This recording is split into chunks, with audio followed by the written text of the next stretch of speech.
एका महिलेचा अचानक गायब झालेला फोन. एक पती जो पोलिसात पत्नी हरवल्याची तक्रार देण्यास गेला, पण त्याचे डोळे काहीतरी वेगळंच सांगत होते. आणि एक रहस्यमय ठिकाण ज्यातून उजेडात आलेलं सत्य शहराला 28 वर्षापूर्वीच्या एका थरारक घटनेची आठवण करून देणारे होते. त्या गावात नेमकं असं काय घडलं होतं, चला तर जाणून घेऊया सविस्तर. चंद्रपूर जिल्ह्यातील वरोरा तालुक्यातील नागरी नावाच्या एका छोट्याशा गावात किसन कोटरंगे नावाचे एक गृहस्थ त्यांच्या पत्नीसोबत राहत होते. त्यांच्या मुलीचे नाव माधुरी. माधुरीने आयुष्यात 2 विवाह केले होते. पहिल्या विवाहातून तिला एक 10 वर्षांचा मुलगा होता. दुसरा विवाह तिने हिंगणघाट येथील सुभाष वैद्य नावाच्या तरुणासोबत केला. सुभाष हा बालाजी दाल मिलमध्ये इलेक्ट्रिशियन म्हणून कामाला होता. सुभाषने माधुरीच्या मुलालाही प्रेमाने स्वीकारलं होतं. माधुरी, तिचा मुलगा आणि सुभाष असे तिघे हिंगणघाटच्या इंदिरा वॉर्डमध्ये सुखाने नांदत होते. बाहेरून पाहणाऱ्याला त्यांचा संसार अगदी सुरळीत वाटत होता. सुरुवातीच्या काही महिन्यांनंतर त्यांच्या संसारात छोट्या छोट्या गोष्टींवरून वाद सुरू झाले. कधी कधी हे वाद टोकाला जायचे. माधुरीच्या माहेरच्यांना याची कल्पना होती. ते माधुरीला परत येण्यासाठी सांगत होते, पण सुभाषचा त्याला विरोध होता. अचानक 1 महिन्यापूर्वी माधुरीने तिच्या मुलाला त्याच्या आजोळी म्हणजे नागरी येथे पाठवले. हा निर्णय माधुरीने स्वतः घेतला होता. माधुरीने आपल्या आई वडिलांना नियमितपणे फोन करून विचारपूस करण्याची सवय लावली होती, पण अचानक 4-5 दिवसांपासून तिचे फोन येणे बंद झाले होते. माधुरीच्या आई वडिलांनी तिला फोन लावला, पण तिचा फोन बंद येत होता. त्यांच्या मनात संशयाने घर केलं. त्यांनी माधुरीच्या पतीला म्हणजेच सुभाषला फोन लावला. सुभाषने दिलेली उत्तरं समाधानकारक नव्हती आणि त्यामध्ये स्पष्टता देखील नव्हती. येथूनच या कथेला एक गूढ वळण मिळाले. माधुरीच्या आई वडिलांनी वेळ न दवडता हिंगणघाट गाठले. त्यांना माधुरीच्या घरी जाऊन तिला भेटायचं होतं. हिंगणघाटला आल्यावर त्यांना धक्का बसला, कारण माधुरी त्यावेळी घरी नव्हती. सुभाष त्यांना माधुरीबद्दल काही ठोस सांगू शकला नाही. आता मात्र त्यांच्या संशयाची खात्री झाली होती. काहीतरी भयंकर घडले आहे याची जाणीव त्यांना झाली. त्याच दिवशी माधुरीचे आई वडील हिंगणघाट पोलीस स्टेशनला पोहोचले. त्यांची पावले थरथरत होती, पण त्यांचा निश्चय पक्का होता. त्यांनी ठाणेदार देवेंद्र ठाकूर यांना सर्व हकीकत सांगितली. त्यांनी सांगितले की त्यांची मुलगी गेल्या अनेक दिवसांपासून बेपत्ता आहे आणि तिचा पती सुभाष समाधानकारक उत्तर देत नाहीये. त्यांनी ठाणेदारासमोर घातपाताचा संशय व्यक्त केला. याचवेळी एक विचित्र योगायोग घडला. माधुरीच्या आई वडिलांनी पोलिसांना सर्व काही सांगितल्यावर काही वेळातच एक व्यक्ती पोलीस स्टेशनमध्ये दाखल झाली. ती व्यक्ती दुसरी कोणी नसून माधुरीचा पती सुभाष वैद्य होता. तो पोलिसात पत्नी बेपत्ता झाल्याची तक्रार देण्यासाठी आला होता. एकाच वेळी 2 वेगवेगळ्या लोकांनी एकाच व्यक्तीच्या बेपत्ता होण्याबद्दल तक्रारी केल्या, ज्यात परस्पर विरोधी गोष्टी होत्या.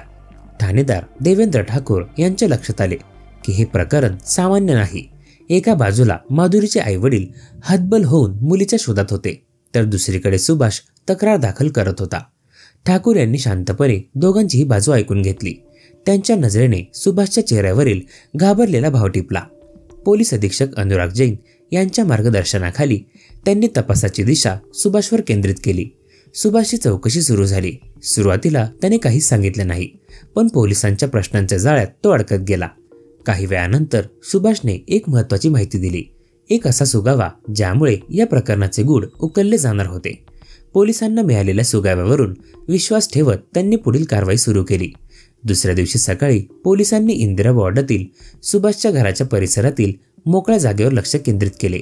ही जागा पूर्वी रिकामी होती, पण आता ती काहीशी बदललेली वाटत होती. पोलिसांनी तेथे खोदकाम सुरू केले. अनेक तास खोदकाम सुरू होते. माती काढली जात होती. पहिल्या एका फुटावर काहीच मिळाले नाही, दुसऱ्या फुटावरही नाही, पण पोलिसांनी हार मानली नाही. जसजसे खोदकाम खोलवर जाऊ लागले तसतसे वातावरणातील तणाव वाढू लागला. पोलिसांसोबत माधुरीचे माहेरचे लोकही होते. त्यांची हुरहुरही वाढत होती. जवळपास 7 फूट खोल खड्डा झाल्यावर पोलिसांना काहीतरी दिसते. मातीत गुंडाळलेले आणि जमिनीत खोलवर पुरलेले काहीतरी. पोलिसांनी मोठ्या सावधगिरीने ते बाहेर काढले. त्यांनी ते उघडले आणि सर्वांनाच धक्का बसला. तिथे माधुरीचा मृतदेह होता. तिच्या चेहऱ्यावरचे भाव आता शांत होते, पण तिच्या आयुष्याचा शेवट किती वेदनादायी झाला असेल याची कल्पना करणेही कठीण होते. हे दृश्य पाहताच पोलिसांना 28 वर्षापूर्वीची एक घटना आठवली. वर्ध्यातील म्हाडा कॉलनीतील कदम हत्याकांडाची. त्या प्रकरणातही असाच खड्डा खोदला गेला होता, पण त्यात एका पुरुषाचा मृतदेह मिळाला होता. आता हिंगणघाटमध्ये एका महिलेचा मृतदेह मिळाला.